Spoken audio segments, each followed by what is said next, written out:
Hello! So I just watched First Contact and I wanted to share my joy with the world. And so I am inflicting my joy upon you because I love First Contact and some of you are going to love First Contact as well. So I am apparently streaming on Periscope and Twitch and YouTube. So hello anyone that is watching. Please do use the chat box so I know it's working because then I know people are here.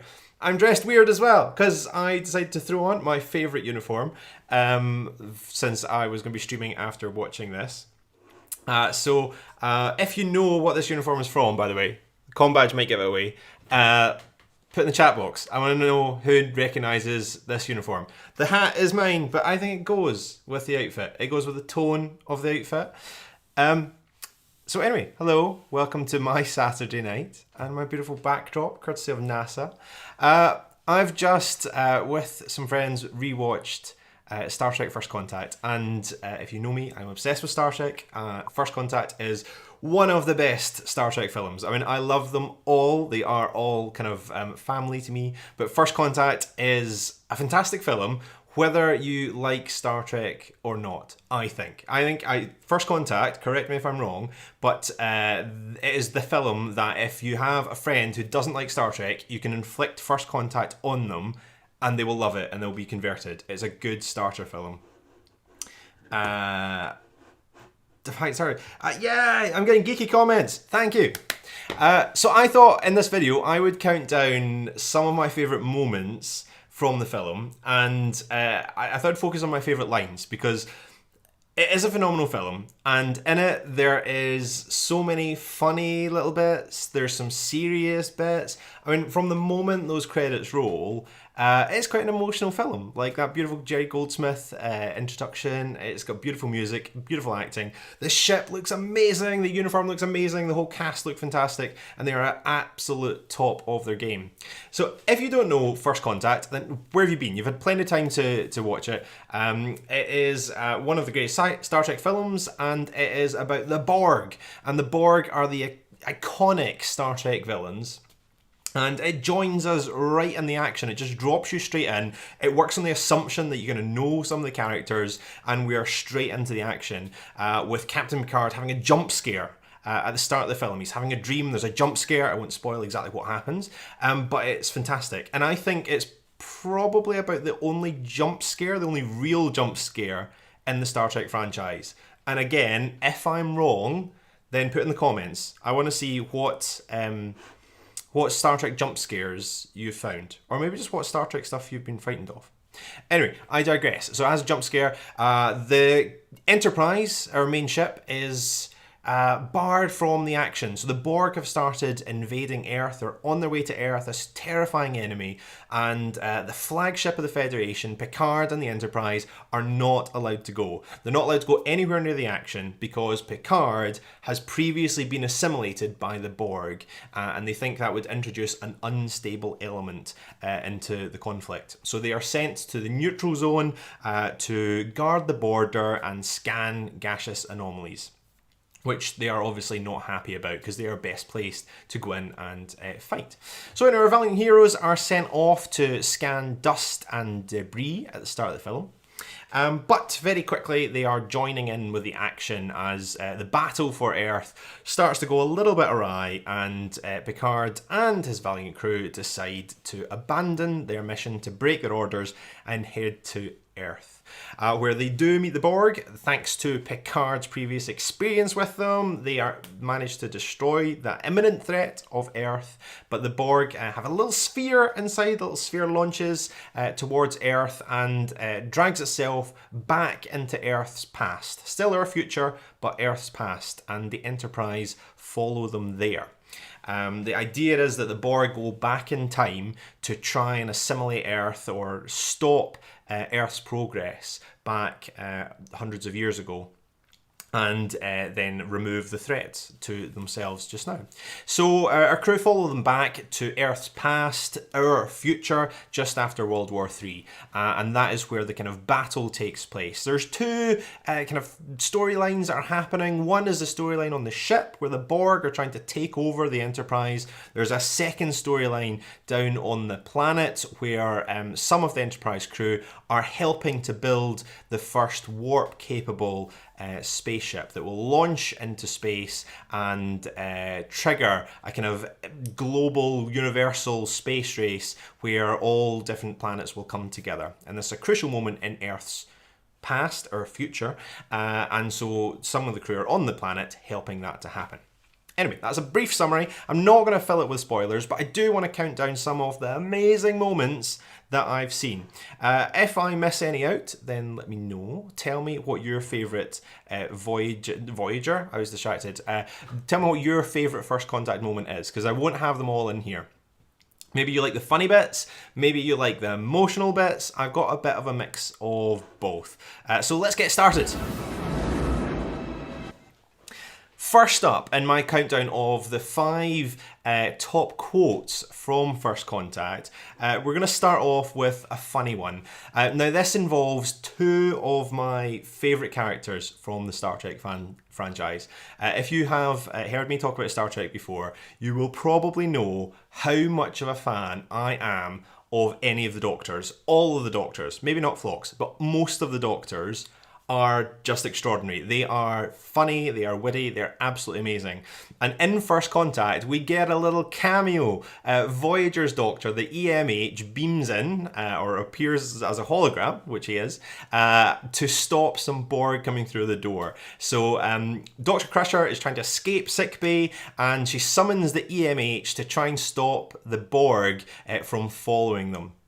And cue one of Star Trek's classic lines that makes it into First Contact. I'm a doctor, not a doorstop. Ah! I love it! I want it again. I'm a doctor, not a doorstop. I'm a doctor, not a doorstep. It's so good.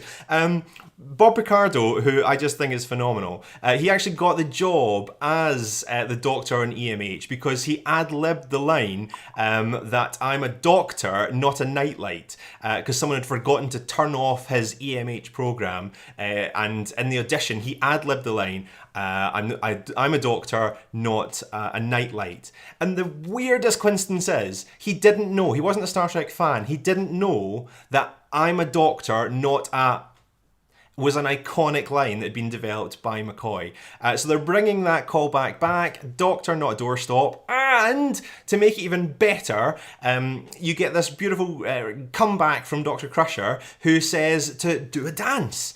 And that's amazing as well, because Dr. Crusher, Gates McFadden, is a choreographer. She choreographed the film Labyrinth with David Bowie, and she is the dancing doctor. And so she dances in Star Trek, she is a choreographer, and so that's a little hit back. One of the classic lines of Star Trek, I'm a doctor, not a, and also getting in there that Dr. Crusher is a fan of the dance, as am I. So I'm glad Michelle enjoyed that fact. I'm glad I'm full of little Star Trek knowledges, I think. I'm going to go on to my second favourite clip now. And this is another line. We're moving from the funny into the serious realm. And I want to mention one of Alfie Woodard's lines, because I think she is phenomenal in this film. I think probably the greatest Star Trek guest actor, non-regular crew member there has been. I think her performance is just second to none. Absolutely beautiful. And I want to share one of her really iconic lines. It really turns the film around. And it's this line here. Captain Ahab has to go hunt his whale. Captain Ahab has to go hunt his whale. As Picard is becoming more and more entrenched in killing all the Borg and refuses to give in, she throws this line back to him. And Picard, fans will know, loves his literature, copy of Shakespeare in his ready room, and so this really hits at the heart of the Captain Picard, and that gets a message through to him a little bit. You know, this is what you're doing. You're obsessively chasing after. You've got a vendetta. And this was Starfleet's worry that Picard was not a rational person to fight the Borg. And so this strikes at his core. It's also a beautiful throwback because Patrick Stewart played Captain Ahab as well in the Moby Dick film. Filled with little Easter eggs, this film is. And so I think it's beautifully delivered, it's triggering, it's a real barb to Picard, and it really starts to get him to rethink what he's doing. And it takes someone outside of his own crew to say it as well, because I think any of the crew, they're willing to go along with Picard. But what you have in Lily's character is someone new who doesn't know him, who isn't afraid to hit back at him. She's got a pretty crap life living after World War III. And so she is taking no hassle from anyone. And she doesn't like what she says. She doesn't like what she sees. So she says it like it is and strikes Picard down, which none of the other crew would do. So I think a really, really iconic line. I'm going to switch back now to my third greatest line in First Contact, and we're going back to the realms of funny. As I said, I think all the cast members were really at the top of their game in this film. They were delivering powerful dialogue, but also funny dialogue. And here is an iconic line from Counselor Troi. This is no time to argue about time. We don't have the time. We don't have the... Anytime I hear someone say we don't have the time, that is what is in my head. Every single time, without fail. This is no time to talk about time. We don't have the time. Beautiful. Troi is drunk. She is drinking along with Zefram Cochrane, this famous scientist who Picard has this totally distorted image of. He's seen as a saintly character in the future. But going back to his real time, he drinks and it's all about making money, and he doesn't try and foster this kind of humanitarian goal at all. He doesn't care. And the Enterprise crew are thrown into his world where they learn a little bit more about the historical figure that they worship. They build a statue of him in the future, and they realise, actually, sometimes our famous characters from history aren't quite as two-dimensional, and sometimes they're not as good as we think they are. So a pretty kind of a lesson that we're continually learning there as well. So again, if you're watching, lots of people watching, which is really nice. Me just yammering on about a film that I dearly, dearly love. I hope you love it too.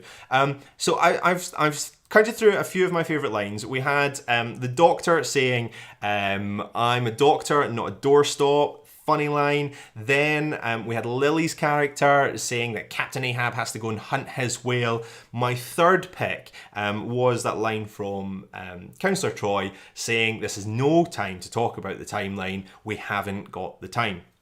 So I've got two more quotes to go, but I do want to, if you've got one, then leave it in the chat box so I can see what your favourite line is, because I'm not going to mention them all. I'll do an honourable mention just now, actually, before I do the next one.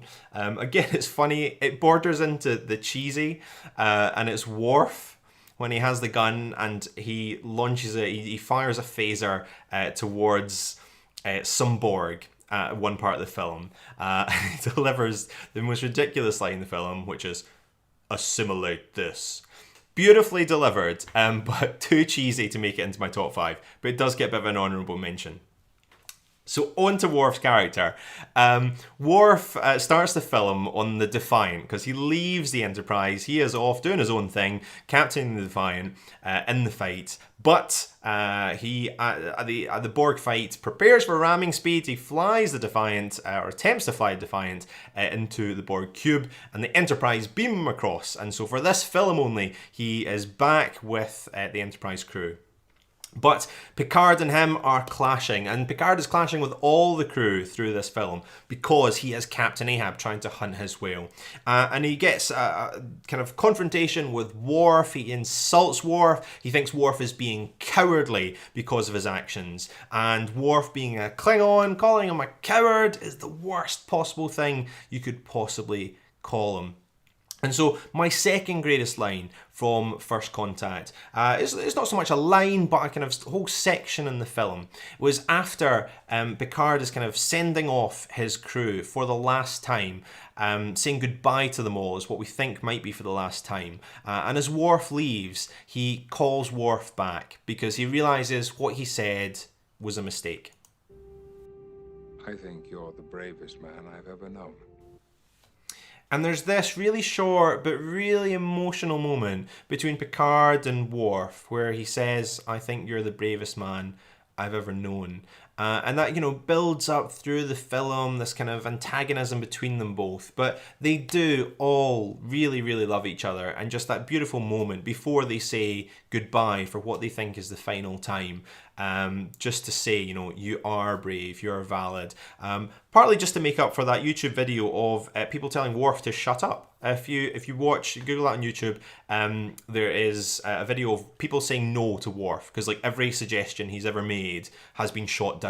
So I quite like that in First Contact he gets a little moment back where someone is actually nice to him because he's not terrible. Oh, quotes coming in. I'm going to put these up on screen. Favourite quote, such venom is... Oh, yes! The Borg Queen. That is, like, the way, Alice Courage delivers every single line is a thing of beauty.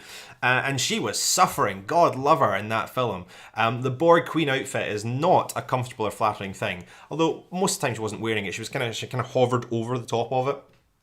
She was also wearing silver contacts, which Alice found incredibly difficult to wear, and she could only wear them for about 10 seconds at a time. So they used to kind of put her contacts in, she'd deliver a couple of lines, and then they'd have to get them back out.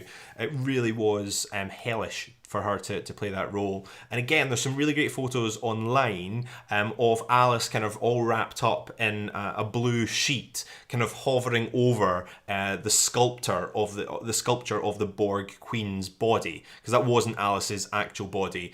She was kind of a head that was kind of superimposed onto the body for most of the scenes. And so some weird photos of how they done it. I'm just going to bring that up again. Human, we used to be exactly like them. Flawed, weak, organic, but we evolved. Oh, you can just hear it. Phenomenal. Yes, I should have probably put that in. But I didn't. I've not said my favourite line. Some of you must know what it is, because it is the most iconic line in First Contact. I think, for me, it's probably one of the most impassioned, best delivered lines in all the Star Trek franchise. You know what it is. It has to be. The line must be drawn here. This far, no farther. The line must be drawn here, this far, no further. Patrick Stewart as absolute greatest, deciding he must fight the Borg. It's kind of funny that in this moment where he delivers this speech, he kind of goes back on it a little bit as well. But it's fantastically delivered. In that moment, you're kind of convinced by him. And that has always been Picard's power. He is the diplomat. People have faith in him. They believe him. They think his decisions are always going to be the very best. But sometimes, like in First Contact, Picard gets it wrong and has to change his mind, and it takes Lily to stand up to him. So I'm just going to rattle through the 5 top moments, the 5 top quotes from Star Trek First Contact, and you can let me know if you agree. So at number 5, we had the Doctor. I'm a doctor, not a doorstop. I'm a doctor, not a doorstop. Beautiful, funny. At position number 4, we had Lily, one of my favourite characters of the franchise. Captain Ahab has to go hunt his whale. Captain Ahab has to go hunt his whale, telling the actor who played Captain Ahab that Captain Ahab has to go hunt his whale. It's very meta, it's very beautiful. At the what spot are we on? We're on we've done 5, we've done 4, this is 3. Third spot, an underrated character. Marina Sirtis is a fantastic actor. She's amazing. If you've ever seen her in person, she has a personality that would just blow a house down. She's extraordinary. But she gets the iconic timeline. This is no time to argue about time. We don't have the time. No time to argue about time. We don't have the time.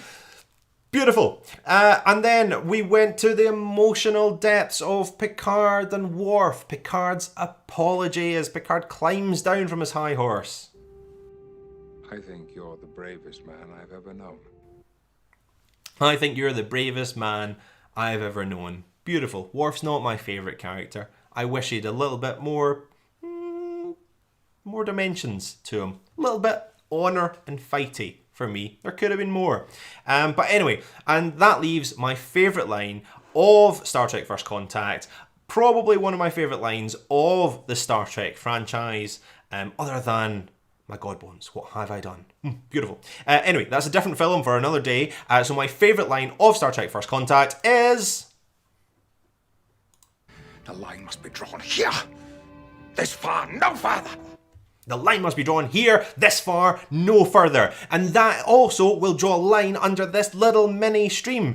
So thank you for those of you who watched along and who commented along. It's really nice to share my Star Trek joy with people. And I dressed up just for you. No one got it, so I'm going to tell you it's the flight suit from one episode of Star Trek Voyager, which is my comfiest of the uniforms that I own. And rather flattering if I do say so myself. But anyway, the line must be drawn here, this far, no further. I'm going to say goodbye and good night, and maybe I'll watch another Star Trek film tomorrow. See you soon.